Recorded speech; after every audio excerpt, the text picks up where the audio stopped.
The Lord be with you. I'm Deacon Keith Fournier, and our first reading is taken from the first letter of the Apostle Paul to the Corinthians. To us, though, God has given revelation through the Spirit. For the Spirit explores the depths of everything, even the depths of God. After all, is there anyone who knows the qualities of anyone except his own spirit within him? And in the same way, nobody knows the qualities of God except the Spirit of God. Now, the Spirit we have received is not the spirit of the world, but God's own Spirit, so that we may understand the lavish gifts God has given us. And these are what we speak of, not in the terms learnt from human philosophy, but in terms learnt from the Spirit, fitting spiritual language to spiritual things. The natural person has no room for the gifts of God's Spirit. To him they are folly.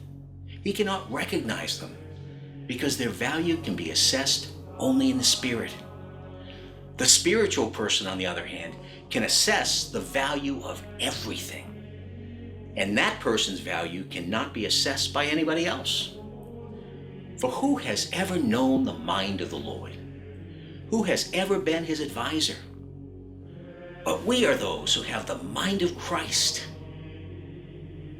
In our response, taken from Psalm 145. Yahweh is tenderness and pity, slow to anger, full of faithful love. Yahweh is generous to all. His tenderness embraces all his creatures. All your creatures shall thank you, Yahweh, and your faithful shall bless you. They shall speak of the glory of your kingship and tell of your might, making known your mighty deeds to the children of Adam, the glory and majesty of your kingship. Your kingship is a kingship forever. Your reign lasts from age to age. Yahweh is trustworthy in all his words and upright in all his deeds. Yahweh supports all who stumble and lifts up those who are bowed down. A reading from the Holy Gospel according to St. Luke. Jesus went down to Capernaum, a town in Galilee, and taught them on the Sabbath. And his teaching made a deep impression on them, because his word carried authority. In the synagogue there was a man possessed by the spirit of an unclean devil. And he shouted at the top of his voice, "Ha! What do you want with us, Jesus of Nazareth? Have you come to destroy us? I know who you are, the Holy One of God." But Jesus rebuked it, saying, "Be quiet, come out of him." And the devil, throwing the man into the middle, went out of him without hurting him at all.